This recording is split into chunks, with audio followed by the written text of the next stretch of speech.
ocean is way than you think, unless you know how deep the ocean is already. The ocean is really, really deep. Deeper, in fact, than most of us realize. If you were to shave off all of the land from the tops of every continent and island in the world and fill up the ocean's deepest points with that land, then the entire Earth would be covered in an ocean 2 miles deep. 3/4 of our planet is already covered in water, though, and it goes a lot deeper than just 2 miles. Let's start with a sense of scale. This dot right here is the size of an average human. This slightly larger dot is the size of an elephant, and this is the size of the largest ship Wait, I thought the largest ship ever built was Titanic.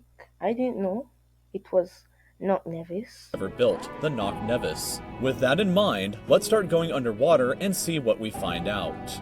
The first milestone is at 40 meters below the surface, which is the maximum depth allowed for recreational scuba diving. A little further down at 93 meters is where the wreck of the Lusitania was discovered, which is interesting because the Lusitania itself is 240 meters long, which means that it sank in water shallower than it is long, so if the ship was standing on its stern or bow, it would be sticking out of the water. Just slightly deeper than that at 100 meters is where diving can become seriously fatal if you're not careful because of decompression sickness. But that didn't stop a man named Herbert Nitsch to accomplish the free diving world record at a depth of 214 meters. This guy swam down to this level with just one single breath. How didn't he die? But a little further down at 332 meters, we have the scuba diving world record, which was accomplished by another man named Ahmed Gabir. If he had swam down another 111 meters, then he would have reached the height of the Empire State Building if it was submerged underwater. And a little further than that, at 500 meters below the surface, we arrive at the maximum dive depth of blue whales, the largest creatures on the planet and also the limit of the US Seawolf class nuclear submarine. At 535 meters, we can witness the maximum dive depth of emperor penguins, and this is when we must bring up the intensity of water pressure. At this level below the surface, the water pressure exerted on a person, or the penguins, would be roughly equivalent to a polar bear standing on a quarter. So further down the depths, at 830 meters, would be the height of the Burj Khalifa in Dubai, the tallest building in the world.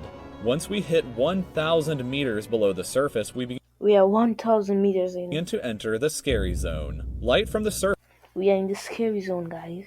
can no longer reach beyond this point, so the rest of the ocean below is shrouded in permanent darkness. On top of that, the water pressure you would experience at this point would be about the same as if you were standing on the surface of the planet Venus, meaning that you would die very quickly. You would also meet the giant squid at this sea level if the water pressure didn't already kill you. At 1,280 meters, we reach the maximum depth dived to by the leatherback sea turtle, and further down at 1,828 meters, we would reach the deepest part of the Grand Canyon were it to be underwater with us. Down at 2,000 meters, we start to encounter some of the more terrifying sea creatures, like the ominously named black dragonfish, a carnivorous beast with a stomach that doesn't allow light to be emitted through it, meaning that since we're in total darkness underwater at this point, the only way you would ever see this thing is with a flashlight. Who would use a flashlight on the water? Like, how would that work? A little further down at 2,250 meters, we would reach the maximum depth dived to by both sperm whales and the very frightening colossal squid. Sperm whales often have sucker marks and scars left on their bodies from battles with the colossal squid that likely take place at these incredible depths. The squids themselves can grow to be 14 meters long and weigh up to 750 kilograms with eyes the size of a dinner plate and razor-sharp sickles in the middle of their tentacles. So yeah, good luck with that down there. Way further down at 3,800 meters, we can find the wreck of the RMS Titanic.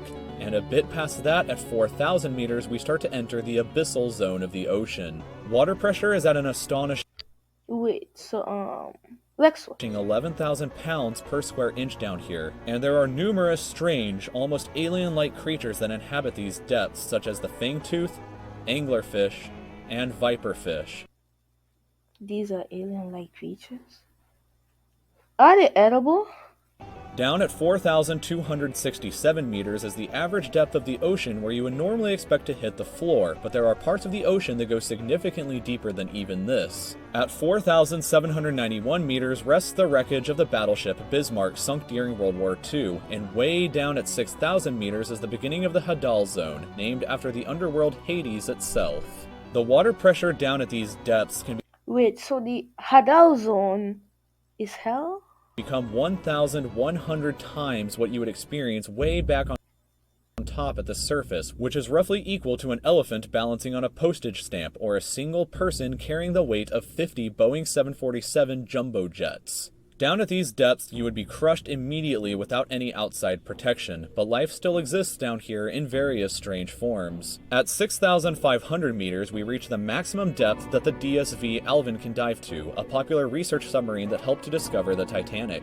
Way further down at 8,848 meters below the surface, and we have arrived at the height of Mount Everest, were to be upside down and placed underwater. And then, way further past even that, at 10,898 meters, we arrive at the depth reached by James Cameron in 2012 during the Deep Sea Challenger mission. The deepest point in the ocean yet reached by humans was back in 1960, though, when two men named Don Walsh and Jacques Piccard reached a depth of 10,916 meters using their Trieste submarine. It took them 5 hours to descend through the ocean to this depth, and they only stayed That's so interesting though. for 20 minutes before a window cracked and they began to resurface.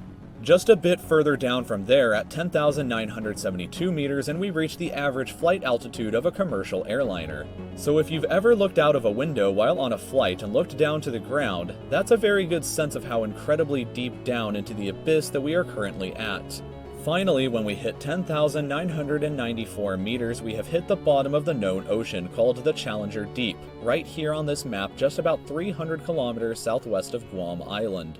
However, it is believed that there are almost certainly even deeper parts of the ocean than this that just haven't been discovered yet. It wasn't until 1997, after all, that the Sirena Deep was discovered with a depth of 10,732 meters, making it the second deepest known point in the ocean. It is estimated that only about 5% of the ocean's floor has been accurately mapped, leaving the other 95% to be currently a mystery. It may be only a matter of time before an even deeper part of our ocean is found, and who knows what we may discover there. We may find aliens down there.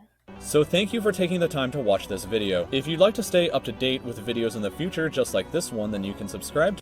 Well guys, this is the end of the video. I hope you guys enjoyed, and if you did, don't forget to like and subscribe. Bye guys.